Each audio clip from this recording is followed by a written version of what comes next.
ఆరాధ్య దైవము నీవేనని కలమెట్టి నీ కీర్తినే చాటెనా నజరేయుడా యేసయ్యా ఎన్ని యుగాలకైనా ఆరాధ్య దైవము నీవేనని కీర్తినే చాటెదా నజరేయుడా యేసయ్యా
Thank you.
వెల్కమ్ దేవుని స్థుతులైన కూర్చున్నాం.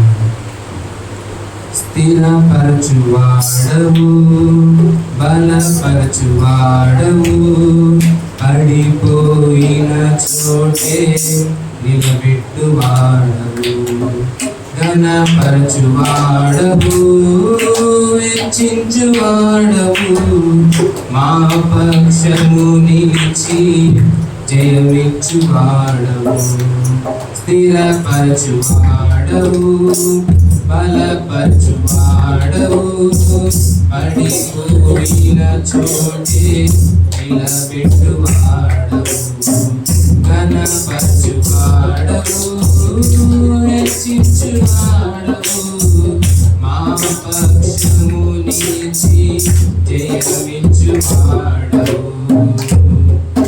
ఏమైనా చేయగలవు, మొత్తం మార్చగలవు, నీ నామముకే మహిమంతా తెచ్చుకొందువు.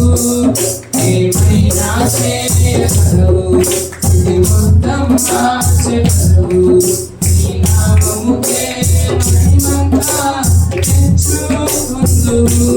యేసయ్యా, యేసయ్యా, నీకే సాధ్యము.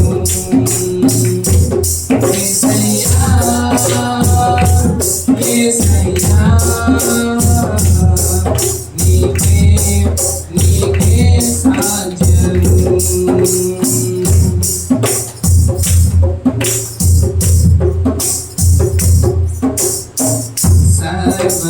సర్వకృపానిధి మా పరమకుమ్మరి, నీ చేతిలోనే మా జీవమున్నది. సర్వకృపానిధి మా పరమకుమ్మరి, నీ చేతిలోనే మా జీవమున్నది. మా దేవాని ఆలోచనలన్నీ ఎంతో గొప్పవి, మా ఊహకు మించిన కార్యములెన్నో జరిగించుచున్నవి.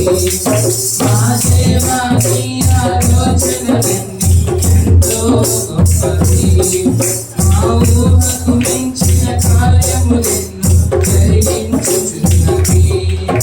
ఏమైనా చేయగలవు, మొత్తం మార్చగలవు, నీ నామముకే మహిమంతా తెచ్చుకొందువు.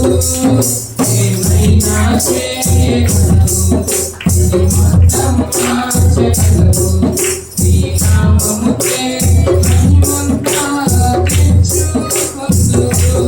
యేసయ్యా, యేసయ్యా, నీకే సాధ్యము. యేసయ్యా, యేసయ్యా, నీకే సాధ్యము.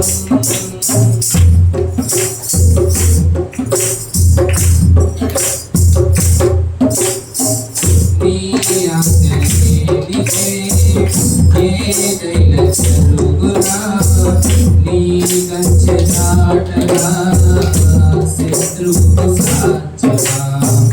నీ ఆజ్ఞలేనిదే ఏదైనా జరుగునా నీ కంచె దాటగా శత్రువు సాధ్యం మా దేవా నీవే మా తోడుంటే చాలు మహావాది తలచిన కీడులన్నీ నీరైపోవు మా దేవా నీవే మా తోడుంటే చాలు మహావాది తలచిన కీడులన్నీ నీరైపోవు ఏమైనా చేయగలవు మొత్తం మార్చగలవు నీ నామముకే మహిమంతా తెచ్చుకొందువు ఏమైనా చేయగలవు మొత్తం మార్చగలవు నీ నామముకే మహిమంతా తెచ్చుకొందువు యేసయ్యా యేసయ్యా నీకే సాధ్యము యేసయ్యా యేసయ్యా నీకే సాధ్యము హల్లెలూయా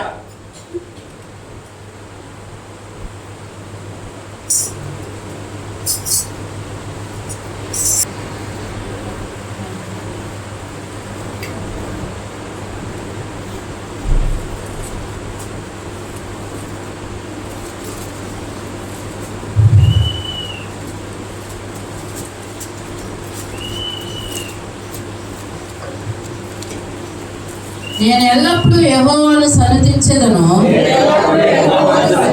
నిత్యము ఆయన కీర్తి నా నోట నుండును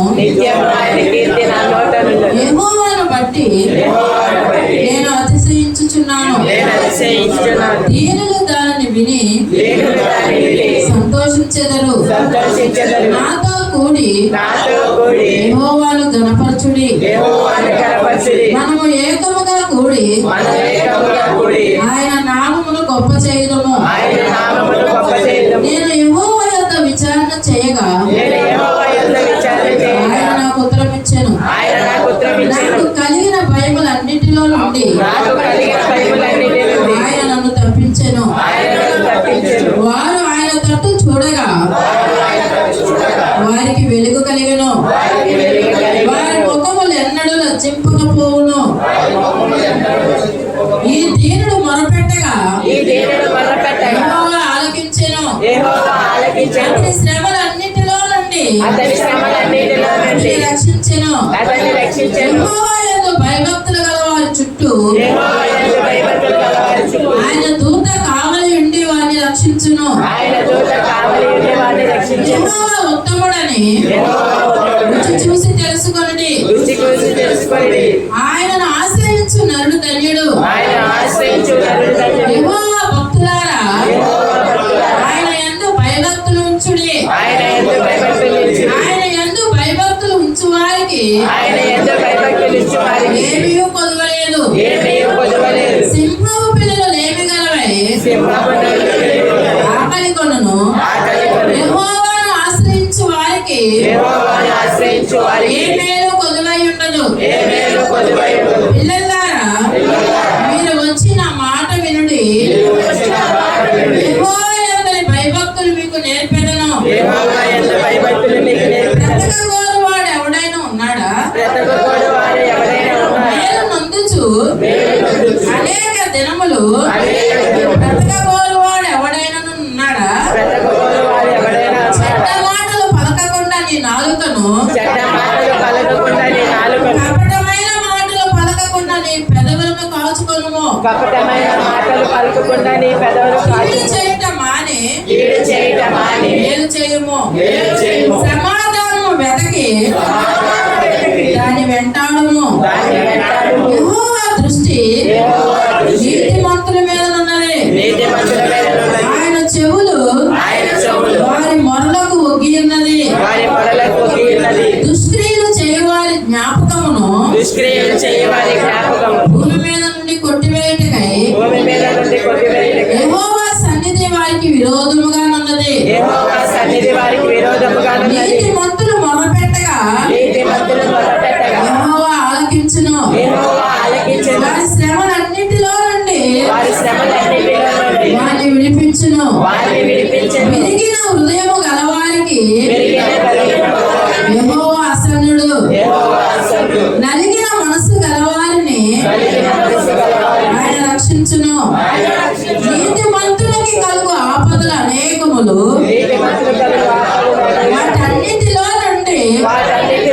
యెహోవా వారిని విడిపించును. ఆయన వారి ఎముకలన్నిటినీ కాపాడును. వాటిలో ఒకటైనను విరిగిపోదు. చెడుతనము భక్తిహీనులను సంహరించును.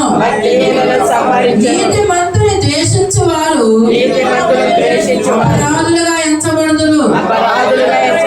యెహోవా తన సేవకుల ప్రాణమును విమోచించును. ఆయన శరణుకొచ్చిన వారిలో ఎవరును అపరాధులుగా ఎంచబడరు. ఈ పరిశుద్ధ వాక్యం దీవించబడను. మనం కూర్చున్నాం. సాక్షి ఏంటంటే మన మంగళవారం రోజు త్రివేణికి బాగా తీసుకెళ్ళాక జ్వరం వచ్చింది. జ్వరం వచ్చి ఒలిపోట్లు కాళ్ళు చేతులు లాకపోతాం మరి బాగా నీరసం అయిపోయింది. అంటే బీపీ డౌన్ అయిపోయింది.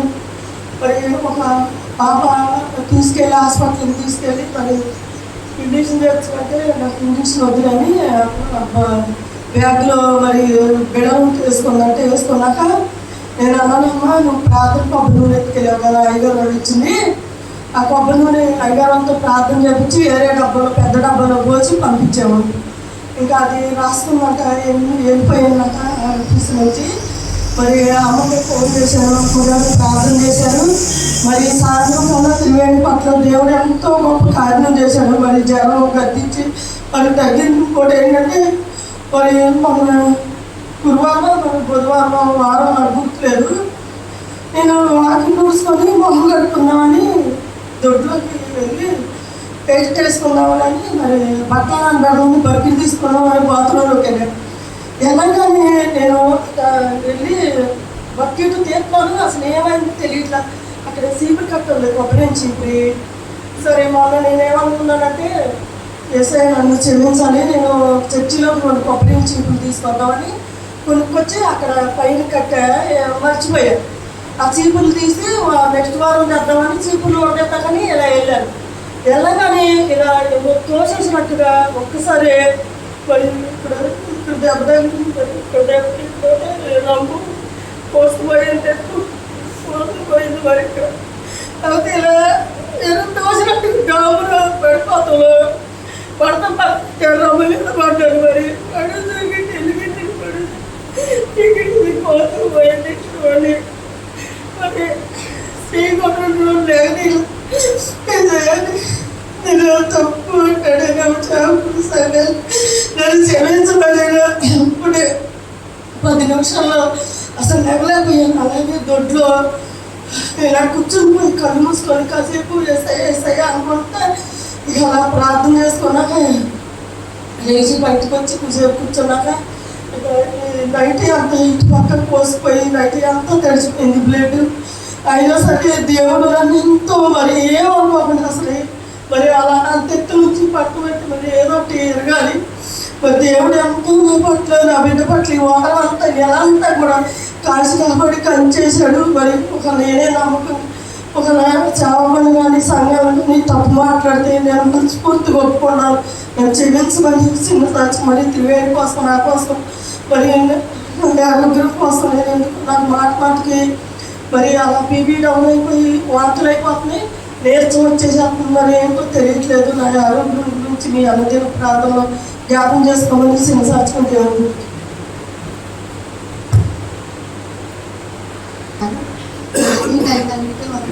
ఇప్పుడు వచ్చే సంఘ పెట్టినందుకు నా సాక్ష్యం ఏంటంటే మరి కార్య స్కూల్కి వెళ్ళింది. స్కూల్కి వెళ్తే స్కూల్లో గేమ్స్ ఆడుతున్నానంట.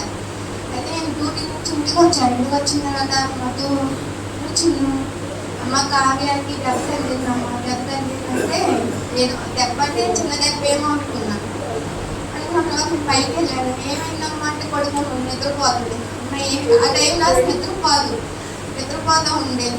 కాలు చూస్తేనేమో బాగా వాసిపోయింది. కుడి కాలు బాగా వాసిపోయి ఆ కాలు చూడకుండా నాకు ఏడుపు వచ్చేసేసింది. ఎప్పుడు అలాగే పడుకోదు, కాలేమో అలా వాసలేదని చెప్పేసి ఏమైందమ్మంటే స్కూల్లో గేమ్స్ అంటే నేను కూర్చున్నానమ్మా. పాప వచ్చి నా కాలు మీద పడిపోయింది, నెక్ చేసింది. ఇలాగ వాసిందంటే నేను ఏడుస్తుంది. వేడ వద్దమ్మా నాకు కాలు బాగానే ఉంది, నెక్ కొట్టట్లేదు ధైర్యం ఇస్తున్నాను. నాకైతే ఏడుపు వస్తుంది. ఏంటి ప్రభు, నేను ఏమన్నా పాపం చేస్తాను, మేము దుఃఖ పెట్టాను ప్రభు, బిడ్డకి షోక్ వచ్చిందని చెప్పి ప్రార్థన చేస్తూ ప్రేరాలు ఉంటే రాత్రి ఒకసారి హాస్పిటల్కి వెళ్తాం పక్కమని చెప్పి హాస్పిటల్ తీసుకెళ్తున్నాం. ఇంకా దిగలేకపోతుంది, మెట్లు దిగలేకపోతుంది. నా దగ్గర అయితే డబ్బులు లేవు, 170 రూపాయలు మాత్రమే ఉన్నాయి. అన్నప్పుడు సరే గవర్నమెంట్ హాస్పిటల్లో ఉంటాయి అని చెప్పి తమ్ముడు ఫోన్ చేస్తే ఉంది తక్కువ అన్నాడు. సరేలే ఏదైతే అదైతే అని చెప్పేసి ప్రార్థన చేసుకోలేదు. మరి గవర్నమెంట్ తమ్ముడిని అడుగుతామంటే నేనేం కప్పుకున్న వాళ్ళని అయితే నేను అడగలేను, డబ్బులు అడగలేను. మరి ఎందుకో నాకు తెలియదు, కానీ వాడిని అడగాలంటే నన్ను అడగాలనిపించదు. మరి మీరే సహాయం చేయండి అని చెప్పేసి ఆ డబ్బులు తీసుకొని మరి గవర్నమెంట్ హాస్పిటల్కి వెళ్ళినప్పుడు వాళ్ళు అయితే చూసి ట్యాబ్లెట్ ఇచ్చి మళ్ళీ స్కానింగ్కి నూజివేట్ తీసుకెళ్ళమన్నారు. గవర్నమెంట్ హాస్పిటల్కి తీసుకెళ్ళినాము. ఇక్కడైతే స్కానింగ్ లేదని 2 నొప్పి బాబు తగ్గడానికి నొప్పి మాత్రం ట్యాబ్లెట్ ఇచ్చారు. ఇచ్చినప్పుడు మరి ఇదైతే మరి నాకు అనిపిస్తుంది తగ్గదేమో, ఇంజక్షన్ చేసి తగ్గిద్దేమో అని చెప్పేసి అయ్యా మరి నేను వేరే హాస్పిటల్కి తీసుకెళ్తున్నాను, మరి కాలుకి ఏం అవ్వకుంటున్నాను, మీరు సహాయం చేయండి అయ్యా, సాక్ష్యం చెప్పుకుంటానని ఏమంటారు అన్నప్పటికీ నేను వేరే హాస్పిటల్ తీసుకెళ్ళినప్పుడు మరి కాలు చూసి అమ్మ కాలుకి ఏం అవ్వలేదని దేవుడే మాట్లాడినట్టు మాట్లాడాడు మా డాక్టర్ గారు. కాలు బెణికింది అంతేనమ్మని చెప్పి ఇంజక్షన్ చేసి ట్యాబ్లెట్ ఇచ్చారు. మరి డబ్బులు అయితే నా దగ్గర 170 రూపాయలే ఉన్నాయి. మరి దేవుడు చేసిన మీద 70 రూపాయలు అవడానికి దేవుడు సహాయం చేశాడు. మరి ఇచ్చిన సాక్ష్యం దేవుడు దీవించింది నాకు. మరి అలాగే మొదటి ఎగ్జామ్ రాయడానికి ఈరోజు వెళ్తుంది. మీ అందరినీ ప్రార్థన జ్ఞాపకం చేసుకుని ఎగ్జామ్లో పాస్ అవ్వడానికి మీరుగా ప్రార్థన చేయండి. ఇచ్చిన సాక్ష్యం దేవుడు దీవించింది నాకు.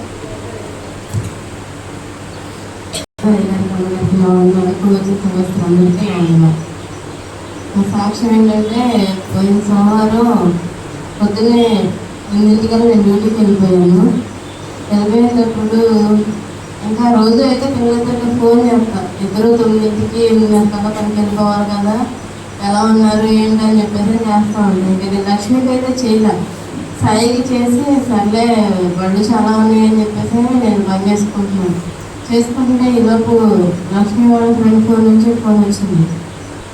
ఆంటీ అని చెప్పేసి అన్నారు. ఏంటమ్మా అని చెప్పేసానంటే ఇక్కడ లక్ష్మికి బాగాలేదు, హాస్పిటల్లో జాయిన్ చేసామండి, మీరేం టెన్షన్ పడకుండా ఒక మాట చెప్తామని చేసామని చెప్పేసి అన్నప్పుడు నాకేమో టెన్షన్ వచ్చేసి ఏమైతే ఏంటని చెప్పేసానంటే వాంతులు విరోచనలు అవుతాయండి, దానికి బాగా సిద్ధం పెట్టారు అని చెప్పినప్పుడు నాకు కంగారు వచ్చేసి నేను ఫోన్ చేశాను.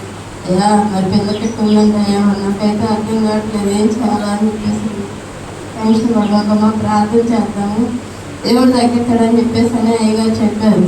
సర్లే అని చెప్పేసి అలా ఉన్నా కానీ నాకు నెమ్మది రావట్లేదు. అంటే వాళ్ళకి మాటికి ఫోన్ చేసి వాళ్ళ ఫ్రెండ్ ఒక అమ్మాయి ఉంది రూమ్లో, ఆ అమ్మాయి అయితే పిల్లలు ఉన్నా కానీ నడుచుకోకుండా వెళ్ళిపోయిందంట. కంపెనీలో తనతో పనిచేసే మగపిల్లలు ఉన్నారు, పాపం ఆడే ఆడపిల్లలాగా హాస్పిటల్లో తనతో పాటు ఉండి తనకి వాంతులు అయితే మోషన్ కూడా వెంటనే అయిపోద్ది, 2 ఒకసారి అవుతాయి. అయినప్పటికీ మా పిల్లలు తనతో పాటు ఉండి తను జాగ్రత్తగా చూపించి తనతో అలా ఉండి మేము చూసుకుంటామంటే కాదు నేను మా ఇంటికి వెళ్ళిపోతానని చెప్తున్నాను.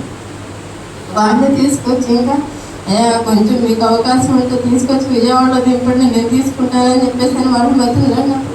దేవాళ్ళ వాళ్ళిద్దరూ తీసుకొచ్చి కాశ్మీరీ విజయవాడలో సాయి రూమ్ ఉంటే అక్కడ దాకా తీసుకొచ్చి అక్కడ దింపేసి మళ్ళీ తెల్లారిగా ట్రైన్కి వెళ్ళిపోయారు. దేవుడు అది గొప్ప కార్యం చేశాడు.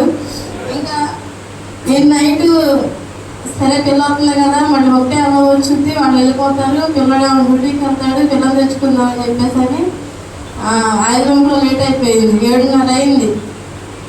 7:30 అయ్యేటప్పటికి సర్లే అని చెప్పేసి నిదానంగా వెళ్తున్నాను. బైబిల్ రోడ్డు దగ్గరికి వెళ్ళేటప్పటికి అక్కడ దాకా బాగానే వెళ్ళాను. నేను దేవుడి పాటలు పెట్టుకుని నిదానంగానే వెళ్తున్నాను. మొన్న ఒకసారి దెబ్బతిన్న కాడి నుంచి చాలా భయం వేసింది, బండికి చాలా నిదానంగా వెళ్తున్నాను. అయినప్పటికీ ఆటో అనుకున్న ఒక అతను అడ్డొచ్చాడు. అడ్డొచ్చి చేతికి దెబ్బ తగిన వరకే తెలుసు నాకు. బండి ఇక్కడ నుంచి అక్కడ గోడ దాకా వెళ్ళిపోయింది, అది రేసులో ఉంది. ఒక అతను బండి లేపి పక్కన నుంచో పెడుతున్నాడు. నేనైతే ఇక్కడ నుంచునే ఉన్నా, బండి అలా వెళ్ళిపోయింది, నేను ఉన్నదాన్ని ఉన్న దగ్గరే ఉన్నాను, బండి అంత దూరంలో ఉంది. నాకు అసలు సోయి లేదు, అర్థం కాల. వాళ్ళు గొప్ప వచ్చి అక్క ఏమైంది నీకు అని చెప్పేసి అడిగారు. నాకేం అవ్వలేదయ్యా, మరి నాకేం తగ్గలేదని చెప్పేసానంటే అసలు నిజంగా దేవుడు గొప్ప కార్యం నుండి ఆ బండి కింద నేనుంటే వాటికి హాస్పిటల్లో ఉండాల్సి వచ్చేది ఏ బెడ్ మీద. నేను అసలు ఆ బండి మీద నుంచి ఎలా కింద దిగానో లేకపోతే బండి అంత దూరం ఎలా వెళ్ళిందో కూడా నాకు తెలియదు. అటువంటి గొప్ప కార్యం దేవుడు నా విషయంలో చేశాడు. బండికి దెబ్బ తగిలినప్పటికీ నాకైతే ఒక్క దెబ్బ లేకుండా దేవుడు నన్ను కాపాడాడు. ఇంకా అదే రకంగా మంగళవారం లక్ష్మీ జంక్షన్లో హాస్పిటల్కి తీసుకెళ్తే హాస్పిటల్కి అక్కడ ఏమన్నారంటే ఒక 10-12 టెస్టులు రాశారు. ఒక 4 రోజులు ఇక్కడే ఉండడమా, అడ్మిషన్ చేయండి, 10,000 అడ్వాన్స్ కట్టండి, ఫస్ట్ 40,000 దాకా అవుతాయి అని చెప్పేసి అని అన్నారు. ఇంకా నాకైతే ఏం అర్థం కాదు. ఏం చేయాలి తండ్రి, మరి నా దగ్గర అయితే ధనం లేదు, ఈ బిడ్డకి మరి ఎందుకు ఇలా వచ్చింది, శోధన నా వల్లే వచ్చిందేమో, అయితే నన్ను క్షమించని చెప్పేసి నేనైతే ప్రార్థన చేసుకుంటున్నాను. కానీ బిడ్డను చూసి ఇంకా నా వల్ల అవ్వట్లేదు, ఏం చేయాలని చెప్పేసి అని మళ్ళీ నేను అయ్యగారికి ఫోన్ చేశాను. అయ్యా ఇవన్నీ పెట్టారు, మరి ఇలా కట్టమంటున్నారు, నాకు ఏం చేయాలో తెలియట్లేదు అయ్యా అన్నట్టు. ఇవా ఏం వద్దు, వాళ్ళు ఏం చెప్తారో విని తీసుకుని ఇంటికి వచ్చేసి నాకు ఫోన్ చేయని చెప్పేసి అని చెప్పారు అయ్యగారు. ఇంకా అదే రకంగా పిల్లలు ఇంటికి తీసుకొచ్చిన తర్వాత ఫోన్ చేస్తే అప్పటి వరకు పిల్ల అయితే ఏం తినలేదు, వాంతి సెన్సేషన్ వస్తుందని అంటుంది. వచ్చిన తర్వాత వాంతి అయితే అవ్వలేదు, కానీ కాకపోతే సెన్సేషన్ అవుతుంది, నాకేం పెట్టొద్దని చెప్పేసి నాకు గోల్ చేస్తుంది. ఇంకా సావుకోలు వచ్చి బిడ్డకి ప్రార్థన చేసి ఆ ప్రార్థన ఆయిల్ వేసిన తర్వాత కొంచెం ఒక ముద్ద అన్నం తిని నెమ్మదిగా కూర్చుంది. దేవునికి స్తోత్రం. తర్వాత వచ్చేసి విజయవాడ హాస్పిటల్ తీసుకెళ్తే వాళ్ళు ఏ బెడ్లు ఇచ్చారు, కానీ వేసుకుంటుంది, కానీ నెమ్మది లేదు.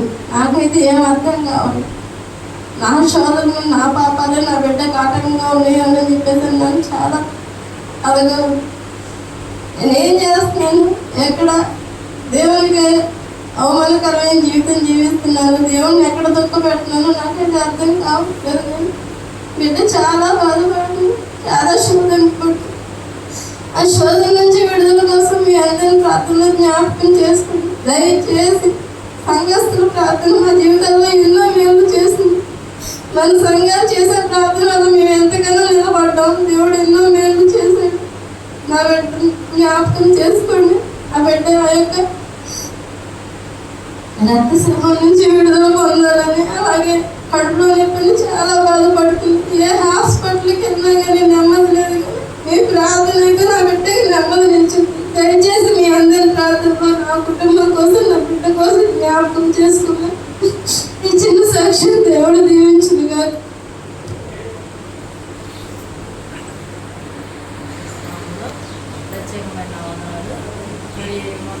సోమవారం రోజున రాత్రి మధ్యాహ్నం నుంచి కూడా నాకు ఈ ఎడంకాలు మోకాల నుంచి ఒక మంటలాగా రావటం అని లాగేస్తుంది, కాలును ఈ చెయ్యి లాగేస్తుంది. లాగేస్తుంటే ఇంకా షుగర్ వల్ల ఏమో అని చెప్పేసి నేను ఎక్సర్సైజ్ చేశాను. అప్పుడప్పుడు అలా వస్తుందన్నమాట. సరే షుగర్ కంట్రోల్లో లేకపోవడం వల్ల జరుగుతుందేమో అని చెప్పనుకున్నాను. కానీ కాలు మంట వస్తుంది, అరికాళ్ళను ఈ కింద 3 ఏళ్ళు కూడా చాలా మంటలాగా అనిపిస్తుంది. మన పచ్చిమిరకాయ తగ్గితే ఎలా మంట వస్తుందో అలాగ మంట వస్తుంది. నాకు ఎందుకో కొంచెం టెన్షన్ వస్తుంది. అవి ఎందుకు ఇలా జరుగుతుంది, ఏంటి కాలు చేయి పడిపోయిందా, ఏంటి పక్షవాతం లాగా వచ్చిందా అన్నట్టుగా అనుమానం వస్తుంది. సర్లే అని చెప్పి అలా వదిలేసి ఇంకా పాప ఉంది, దానికి ఏదో చేయడం అలాగా మళ్ళీ ఒకసారి ఏమో అది ఆలోచన నుంచి తప్పుకుంటున్నా, మళ్ళీ అలా ఆలోచన వచ్చేస్తుంది, భయం వేస్తుంది. ఇంకా నైట్ 7-8 అయ్యేటప్పటికి ఇంకా ఎక్కువైపోయింది. సోమవారం నైట్ ఎక్కువైపోయేసరికి నాకు ముందు ఏది వచ్చినా సరే నేను ముందు చర్చిలోకి వచ్చి ఇక్కడ కూర్చొని ప్రార్థన చేసుకుంటే మరి దేవుడు నాకు వెంటనే కార్యం జరిగిస్తాడు. మరి ఆ దినాన్ని కూడా మరి అలా రుచితాయేమో హాస్పిటల్కి వెళ్దామమ్మా, కాదు హాస్పిటల్ కాదులమ్మా అని చెప్పి నేను వచ్చి ఇక్కడ చర్చి దగ్గరికి వచ్చి కూర్చొని బైబిల్ చదువుకుంటా ప్రార్థన చేసుకుంటా ఉన్నాను. చేసుకుంటున్నప్పటికీ లోపు అయ్యగారు మరి ఎక్కడికో బయటకి వెళ్ళి వచ్చినట్టున్నారు. మరి వచ్చి హాస్పిటల్కి వెళ్ళిపోదామమ్మా, అసలు చేయొద్దు, మరి షుగర్ ఉంది కదా, మరి అలా ఇబ్బంది పడద్దు అని చెప్పంటే చూద్దాం ఈ నైట్ చూసి అంతగా బాగోకపోతే రేపు పొద్దున వెళ్దామని అని చెప్పేసి నేను ఇక్కడే పులిపేట మీద కూర్చొని అయ్యా ప్రభువా నాయన నువ్వు స్వస్థత నాయనా, మరి గాయాల్లో ఉన్న స్వస్థత నాకు దయచే ప్రభువా అని నేను ప్రార్థన చేసుకుంటున్నాను. మరి షుగర్ నన్ను ఎప్పుడు కూడా ఏది కూడా ఆటంకపరచలేదు, ఎందుకంటే నాకు చాలా ఎక్కువగానే ఉంటుంది. ఉండవలసిన దానికంటే మరి ఫాస్టింగ్ 180-186 అలా ఉంది. అయినప్పటికీ నేను దేవుడి మీద ఆధారపడి మరి దేవుడే నా పట్ల కార్యం జరిగిస్తాడన్న విశ్వాసంతో నేను ఎప్పుడైతే వచ్చి ఇక్కడికి వచ్చి ప్రార్థన చేసినప్పుడు నైట్ అంతా అలాగే ఉంది, మంట, కాళ్ళు లాగేయటం, నరం. అయ్యగారు పట్టుకొని ప్రార్థన చేశారు, కాళ్ళు పట్టుకొని ప్రార్థన చేసినప్పుడు కూడా ఇలా కొట్టుకుంటుందమ్మ నరం అన్నారు. అలాగే నాకు కూడా అనిపిస్తుంది, నరం బాగా లాగేస్తున్నట్టుగా సౌండ్ కూడా వస్తుంది టక్టక్కమని. అయినా ప్రభువా నీ దాసుడు ప్రార్థించాడు, నువ్వు కార్యం జరిగించని నేను చర్చిలో ఉండి ప్రార్థన చేసిన తర్వాత నైట్ అంతా అలా ఉంది. మరి ఉదయాన్నే లేచినా రుచుతా ఉంది. అర్థం అమ్మ నువ్వు అలాగా అసలు చేయొద్దు, హాస్పిటల్కి వెళ్ళిపోదాం అమ్మ అంటే, లేదమ్మా దేవుడు తగ్గిస్తాడు, నాకు స్వస్థ వస్తుందని చెప్పి నాకు అర్థమైపోతుంది. అప్పటికి చాలా కొద్ది నెమ్మది వచ్చింది నాకు. మరి దేవుడు మహాకృపను బట్టి మరి 2 దినాలు వేలూరు ఉపవాస ప్రార్థనకి వెళ్ళాను. నాకు ఆశ ఏంటంటే కుర్చీలో కూర్చోవడం నాకు ఇష్టం ఉండదు, కింద కూర్చోవాలని ఆశ. కానీ కింద కూర్చోంటుంటే మరి కాలు బాస పట్టేసుకొని కూర్చోలేకపోతున్నాను. అయినా సరే 2 దినాలు కూడా నేను కుర్చీలో కూర్చోకుండా కిందే కూర్చొని ప్రార్థన చేసుకుంటాకు దేవుడు నాకు ఎంతో కృప చూపించాడు. మరి దేవుడు మహాకృపను బట్టి ఏంటంటే మరి ఆ కాలు లాగేయటం కానీ కాలుకున్న మంట కానీ ఏది కూడా మరి లేకుండా దేవుడు సంపూర్ణమైన స్వస్థత ఇచ్చాడు నాకు. అందుని బట్టి దేవుడికి మహిమ కలగాలి. మరి ఆ నైట్ కనుక మేము హాస్పిటల్కి వెళ్తే మరి అది ఎంత అనేది ఏంటనేది కూడా చెప్పలేము. అనేకమైన టెస్టులు రాసేస్తారు, ఆ టెస్టులని ఈ టెస్టులని చాలా నాకు తెలుసు. అందుకని నేను ఎప్పుడు దేవుడి మీద ఆధారపడతాను, దేవుడే కార్యం జరిగిస్తాడని విశ్వాసంతో నేను ఎప్పుడైనా చర్చిలో వచ్చి ప్రార్థన చేస్తున్నప్పుడు దేవుడు మరి నాకు కార్యం జరిగించాడు. అలాగే 2 దినాలు వేలూరులో కూడా నేను ప్రార్థన చేసుకున్న మరి చాలా నెలలుగా నేను వెళ్ళలేకపోయాను ఏలూరు. మరి మీకు తెలుసు, మరి బ్రైటీ పుట్టిన దగ్గర నుంచి నేను ఏలూరు ఉపవాస ప్రార్థన మరి మానేశాను. అలాంటి మరి 2 దినాలు కూడా అక్కడ నేను ప్రార్థన చేసుకుంటాకు కూడా దేవుడు ఎంతో గొప్ప కార్యం జరిగించాడు. అలాగే మరి సుమిత్ర కొరకు కూడా మీరు ప్రార్థన చేయండి. మరి బిడ్డ వివాహం విషయంలో కూడా మరి మేము మరి సంవత్సరం చేద్దామనే ఆలోచన కలిగి ఉన్నాం. మరి మా ఆలోచనలు అయితే కాదు కానీ మరి దేవుని యొక్క చిత్తాన్ని మేము ఎరిగి మరి ఆయన ఎప్పుడైతే ఆ వివాహాన్ని సిద్ధపరుస్తాడో మరి ఆ కాలంలో దేవుడు కార్యం జరిగిస్తాడు. అలాగే సంఘంగా మీకు మరి చేతులెత్తి నమస్కరించి నేను చెప్పేది ఏంటంటే మరి బిడ్డ కొరకు ప్రత్యేకంగా ప్రార్థన చేయండి. మీ అనుదిన ప్రార్థనలో మీరు మీ వ్యక్తిగత ప్రార్థనలో బిడ్డ కొరకు ప్రార్థన చేయండి. అలాగే మరి రుచిత కొరకు కూడా మరి చదువుకుంది బిడ్డ, మరి పాప పుట్టడం వల్ల మరి ఉద్యోగ ప్రయత్నాలు అయితే ఏం చేయలేదు. మరి ఆ బిడ్డ కూడా ఉద్యోగం ఏదన్నా ప్రయత్నం చేస్తుంది. మరి దేవుడి చిత్తం అది, మా ఆలోచనలు అయితే వ్యర్థము. కానీ మరి దేవుడి చిత్తం అయితే బిడ్డకి వివాహం విషయంలో జరిగించాడు. అలాగే మరి ఉద్యోగ విషయంలో కూడా మరి దేవుడు ఏదన్నా కార్యం జరిగిస్తాడని మేము ప్రార్థన చేస్తున్నాం. అలాగే మీ అనుదిన ప్రార్థనలో జ్ఞాపకం చేసుకోమని చిన్న సాక్ష్యం దేవుడు దీవించింది. ప్రార్థన చేసుకుందాం. స్తోత్రం తండ్రి, పరిశుద్ధుడా, ప్రేమస్వరూపుడా, గొప్ప దేవా, బిడ్డలు చెప్పిన సాక్ష్యాలు అయా మీరు ఉన్నారు తండ్రి. అయా మా దిక్కు నీవే ప్రభువా, మా శృంగము నీవే, మా శైలము నీవే, మా ఆశ్రయం దొరికేమైన దేవుడు నీవే. వేటగాని ఉలలో నుండి అయా మా ప్రాణాన్ని రప్పించిన దేవుడు, మా ప్రాణాన్ని కాపాడిన దేవుడు, నీ రెక్కల క్రింద మాకు ఆశ్రయం ఇస్తూ ప్రభువా అయా మాకు ఆధారమై ఉన్న దేవుడు నీవు తప్పితే మాకు ఎవరు లేరు నా ప్రభు. మాకు ఆధారమై ఉన్న దేవుడు నీవేనా ప్రభు. మా పక్షాల నుండి ఎన్నో కార్యాలు జరిగిస్తున్నావు ప్రభు. కానీ సేవలో నా తండ్రి నేను ఇంకా శ్రద్ధగా ఎక్కడైతే ఉన్నానేమో ప్రభు, అపనమ్మకంగా నేను ఏదైనా ఉన్నానేమో తండ్రి, దయతో నన్ను క్షమించి ఈ సేవలో ఇంకా నువ్వు బలంగా నేను వాడుకోమని అడుగుతున్నాను తండ్రి.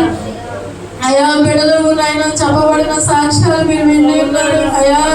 అయా జారి పడిపోయినప్పుడు ఏ రాయి మా పాదములకు తగలకుండా కాపాడిన వాడు నీవు నా ప్రభువా, నీకు స్తోత్రాలు. అయా నాయన మా గుడారానికి ఏ తెగులు కూడా సమీపించదని వాగ్దానం ఇచ్చావు కదయ్యా. అలాగే మా అత్తమ్మని జ్ఞాపకం చేసుకోండి, ఇప్పుడు త్రివేణిని జ్ఞాపకం చేసుకున్నారు, నీకు స్తోత్రాలు. రాణి విషయంలో కూడా నువ్వు ఎంత అద్భుతంగా చేసుకున్నావు ప్రభు. అయ్యా మీరు నా తట్లు తిరిగిన ఏడగా నేను నీ తట్లు తిరుగుతానన్నావు ప్రభు. బిడ్డ చేసిన వాగ్దానం గుర్తు చేసుకొని నా ప్రభు అయ్యా నీలో నీ కృపలో నా బిడ్డ నీ సేవ వైపు నాయన నీ పరిచర్య వైపు తిప్పండి నా ప్రభు. అయ్యా లక్ష్మి విషయంలో కూడా ప్రార్థిస్తున్నావు అయ్యా. సేవకులుగా సంఘంగా ఎంతగానో మొర్ర పెడుతున్నావు తండ్రి. యవనస్తురాల మీద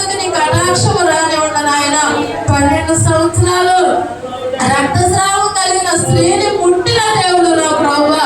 ఎన్నో వైద్యుల చేత నాయన ఎంతో డబ్బు ధనము వ్యయము ఖర్చు పెట్టినప్పటికీ ఆ బిడ్డకి నెమ్మది లేదు కానీ నా ప్రభువా నీ మందిరంలోనే స్వస్థత ఉందని, నీ వస్త్రము చెంగు మొట్టగానే నా ప్రభువా ఆమె రక్త ధార కఠినం అని చెప్పావు ప్రభువా. నీ బిడ్డలు కూడా స్వస్థపరచునైన ఒక తీర్మానం కలిగిన ప్రభువా, ఆ తీర్మానంలో ఆ బిడ్డ నిలిచి ఉండే భాగ్యాన్ని దయచేసి ఆ బిడ్డకి సంపూర్ణమైన స్వస్థత విడుదల నెమ్మది కలుగునట్లుగా కార్యములు మీరు జరిగించమని ఇంకా చెప్పలేని నాయన సాక్ష్యములు మరొక సమయానికి చెప్పే గొప్పను దయచేయండి అయ్యా. నా విషయంలో కూడా ఎంత అద్భుతమో చేసావు నా ప్రభువా.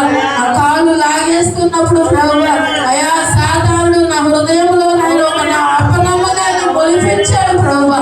కానీ వాడు సిగ్గుపడిపోయాడు ప్రభువా, వాడు సిగ్గుపడిపోయాడు తండ్రి. నీ నామానికి మాత్రమే మహిమ తెచ్చుకున్నారని మేము నమ్ముతూ ఉన్నానయ్యా. అయ్యా నాయన సాధారణ వేస్తున్న అగ్ని బాణములు నీ నామములో మీరు ఆర్పివేయండి నా ప్రభువా. నీకు స్తోత్రాలు నా ప్రభువా. విశ్వాసములు ఎక్కడ స్థిరులుగా మమ్మల్ని నిలబెట్టండి నాయన. ఎక్కడ కూడా అపనమ్మకం రాకుండా నాయన మాకు సహాయం చేయమని అయ్యా. ఇదిగో నాయన తండ్రి దినాలను తీసుకొచ్చిన ప్రతి బిడ్డను బట్టి నేను స్తుతిస్తూ నేను కనపరుస్తూ నీ నామానికి మాత్రమే మహిమ ఘనత ప్రభావాలు తెచ్చుకోమని నజరేయుడైన యేసుక్రీస్తు నామములో స్తుతించి బ్రతిమలాడి వేడుకుంటున్నాము తండ్రి. హల్లెలూయా. మనందరం లేచి నిలబడితే కానుకలు పాడుకుందాం.